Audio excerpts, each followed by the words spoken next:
National Women's Day 2024 with a wonderful theme, Invest in Women, Accelerate Progress.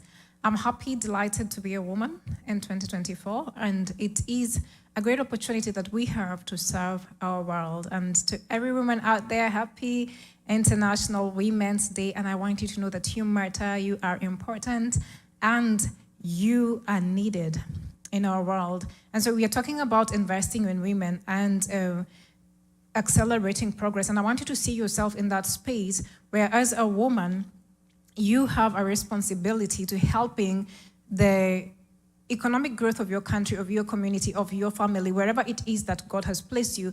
You have a responsibility in accelerating progress in that community, in that family, in that nation. And so I'm going to be speaking a bit about that today.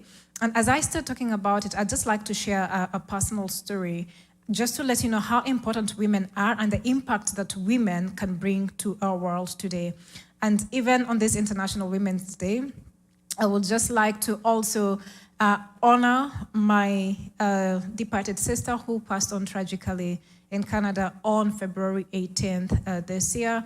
She was a bold woman, a courageous mom, a widow with 4 children, but unfortunately she passed on tragically. You can Google her, Delphina Wamboingigi, and you can see what happened to her. And we still appeal to you to give towards her GoFundMe so that we can take her back to home to Kenya. But having said that, allow me to share with you my story. And just for you to see the impact that you have as a woman. It is not something that is in you right now. It's something that has always been in you. And there's so many things, especially for us African women and where we are coming from, that we have to overcome. There are very many challenges that we have to overcome. And so I'm just going to tell you my story.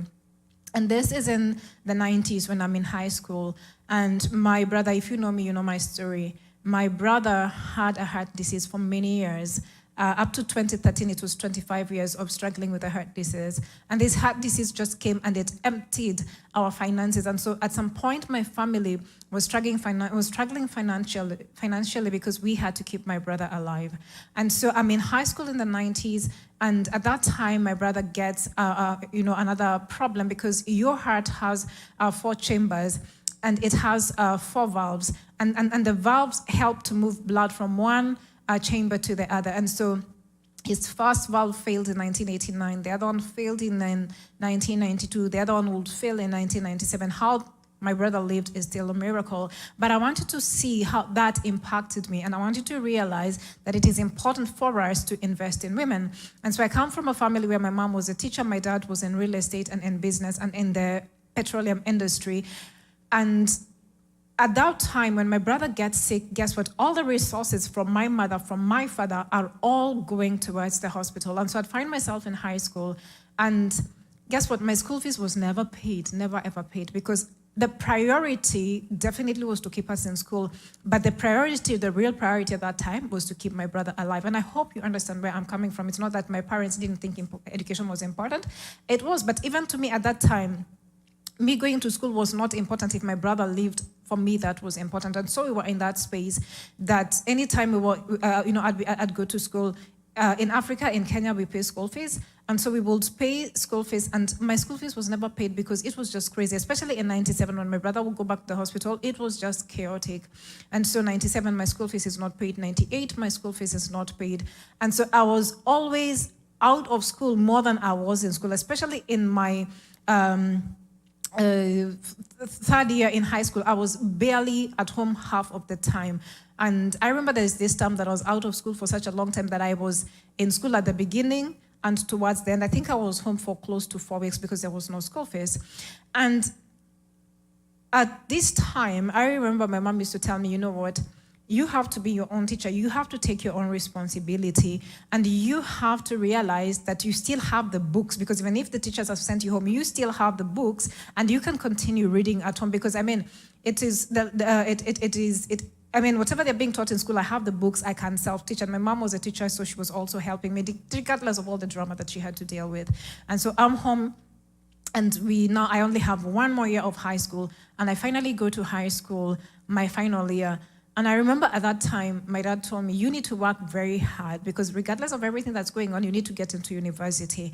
And I want you to understand as women, regardless of the challenges that we are struggling with, the challenges that you're fighting with, education is very important. And I'm sure there is a woman who's going to listen to this in Africa, and she's wondering, what is she even saying? I want you to know that when we invest in education as women, regardless of how meager the resources are, it is going to pay off at the end of the day, because I believe, and I'm a very firm believer in education, and as an educationist, I have seen how education can open up the lives of people.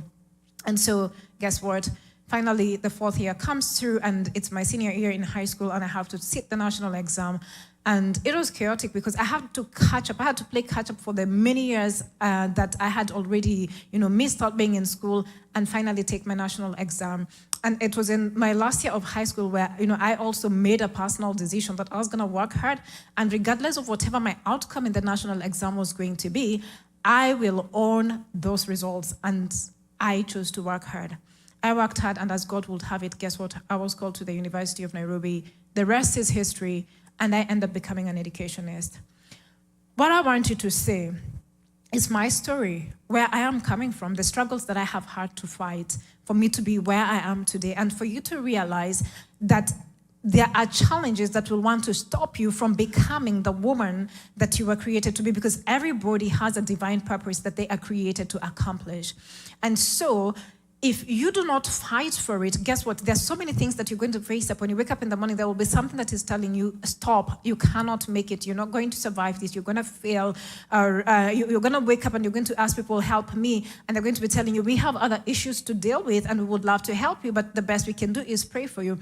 There are moments as a woman where you just have to stand and decide for yourself that I'm going to fight through. I am going to get through this. Regardless of whatever I'm going through in life, I have to fight through this. I have to get through it because it is worth it. And because at the end of the day, I want to let every woman know that at the end of the day, there is another person that is waiting for you to succeed so that you can pull them up. But you cannot pull somebody up if you are already down. And so that's my story. And guess what? I will complete school and end up working for the US Embassy in Nairobi. And guess where I found myself? I found myself in education. A beautiful work, beautiful place to work in. And as I started touring my country, moving from one county to the other, I realized that we had so many bright kids. Oh my goodness, Kenyans aren't you people bright? They were bright students. And they wouldn't afford to go to university. And I find myself serving a population, despite the age gap, that is going through what I've gone through. Their parents are going through maybe disease.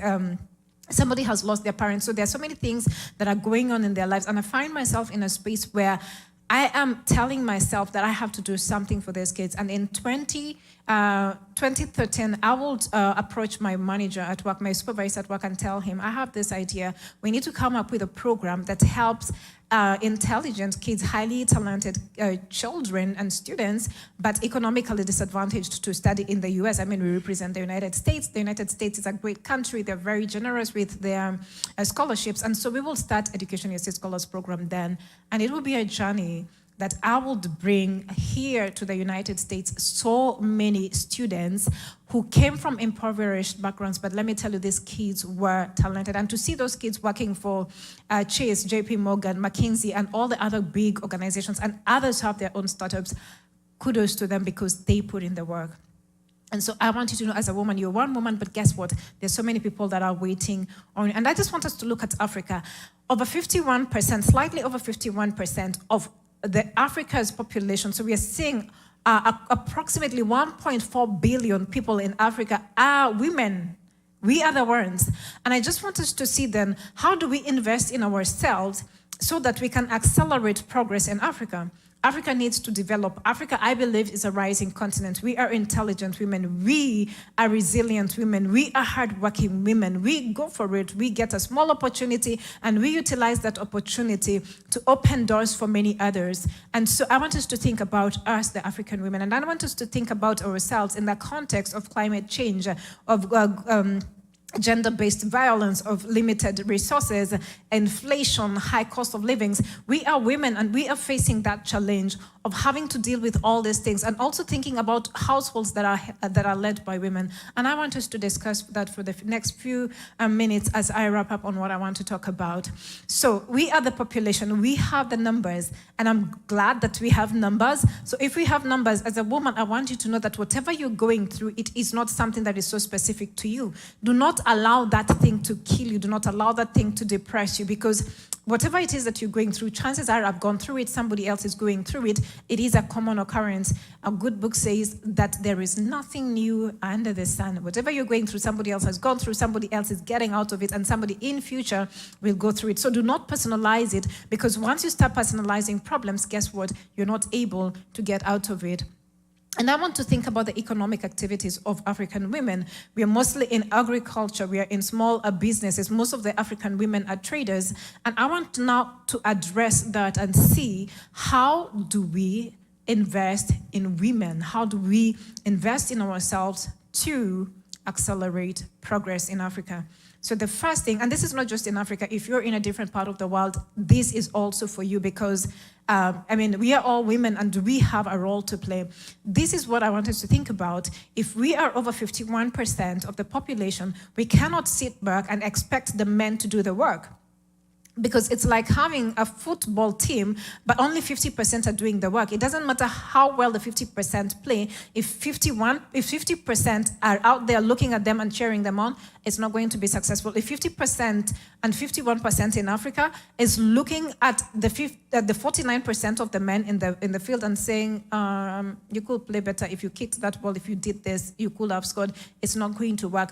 We all have to work together. We are a team. Men and women are a team. And I want you to know that even as I talk about investing in women, it's not just women investing in themselves, because it's not going to work. We understand our cultures better than anyone understands them. And so I'm talking to also the men, our fathers, our brothers, our uncles, our sons, to come in and also invest in us and women and just give us that push for us to be successful. And I'm going to talk about a few things. The first thing that I want to talk to us as women is the power of collaboration. We have the numbers. Can we collaborate? Can we work together and create something amazing?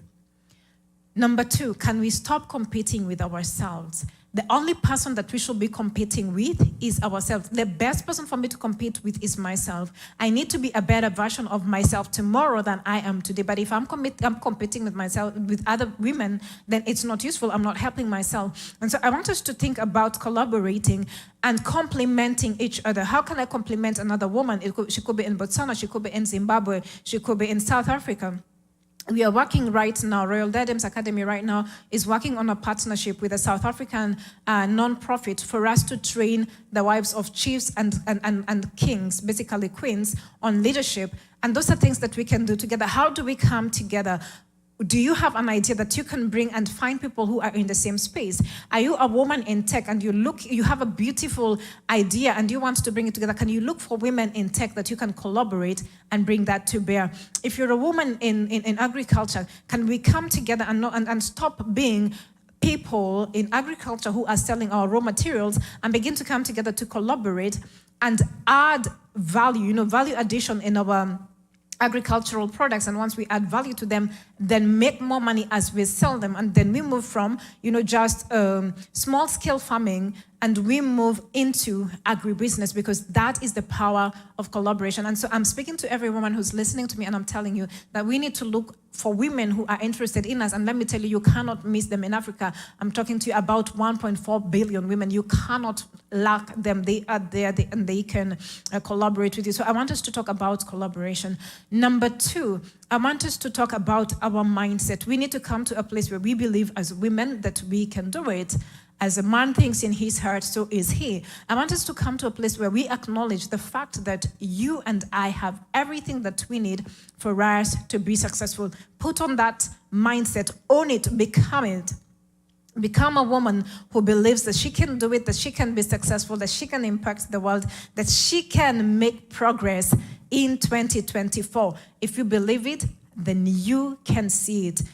Number three, I want us to think about diligence. We need to continue working hard. I know that there are many things that we are looking at and wondering what's the use, but there is use. We need to keep working hard. We need to continue knocking on those doors. We need to continue working on that project. We need to continue building that dream. We need to continue, trying to make that dream come to bear. And maybe you're working on a project and you've tried it so many times, it doesn't mean that it doesn't look like it's going to work, but you know that it has possibilities. Keep working on it. Do not lose hope. Think about the person who created the light bulb. If he gave up on the 700th time, we wouldn't have the light bulb today, but he kept on working and working and working at it. You need to be diligent and keep working on it, regardless of whether it's working out or it's not working out. Keep working at it. The fourth thing that I want us to talk about is prayer. Whoever it is that you believe in, you need to pray. I'm a Christian. I believe in God and I pray. We need to pray at this time. You need to pray for yourself. There is something powerful when you know that it's not just you, but you and God, you and the superior being that you believe in. You are a better team. You need to pray for yourself. In 2024, we need to pray. When you pray, when you become a prayerful woman, guess what? You become a better person in fighting the wars that you are going to fight in 2024. Because the progress that we need to make, we are definitely going to be fighting some things. We're going to come up against challenges. We're going to be finding ourselves as, at a place where we feel as though we are in a place of disadvantage. But I want you to know that if you can keep praying, you're going to go through it. Number 5, I want you to think about free resources. Maybe you've never gone to school and you are interested in getting into something. It's very important that you invest in yourself. Go to YouTube University. There are so many resources on YouTube. And most of us today have a smartphone. If you don't have a smartphone, there is a possibility that in your household, there is somebody with a smartphone. Use those smartphones to go to YouTube and get free resources. Once you get those free resources, what do you do with them? Make yourself better. Learn something. See how farming is being done in other countries. See how women are trading in other countries. See how people have created, processing units for, adding value to their agricultural products. Improve yourself. Understand how business is done. Understand how exports are done. Understand all those things so that way, the education that is getting removes the barriers that you have in making progress. And finally, number 6, I want you to invest in yourself. Take time to invest in yourself as a human being. Take time to take care of yourself. Take care of your health. Take care of your mental status, because we are living in a world of mental stress. And allow me to speak to this as a woman in Africa. We don't believe in going to see a counselor because we believe that we are strong women. We are Black women. We are strong women. If you know that you need help, if you're going through a stressful situation and you need to talk to someone, you can talk to your religious leader, you can talk to your pastor, you can go, to your women's meeting, talk to them. Look for somebody who is mature. You need to think about somebody who is mature and somebody that you can confide in. We need to get to a place where we have less women depressed in 2024. Look for somebody that you are going to talk to and somebody who can be useful in your life. And as I wrap up on this speech for 2024, I want to celebrate every woman out there. Congratulations for the great work that you do to make our world a better place. And we believe that we are in a space where we are investing in women. As a woman, look for another woman that you can invest in. They could be where you are, they could be beneath you. It could be girls in high school. Let's reach out to girls in high school and impact them. Let women invest in women. And don't say I don't have anything to give. You have something to give. You have an experience that you've gone through that you can share with another woman to make their lives easier. You have a personal story, like I've told you my own personal story, that you can tell to somebody else to make their lives better. I look forward to celebrating you as you do you in 2024, and I know that you are going to be very successful. Above all things, I pray for every woman, wherever you are, that God is going to bless the work of your hands, that God will lift you, that God will help you overcome every barriers in your life. And I want you to know that you're a strong woman, and guess what? You're going to make progress in 2024. Again, I'm Her Excellency Wairimu Faith, and I'm the founder of Royal Diadems Academy. What do? We empower women in leadership. Happy International Women's Day.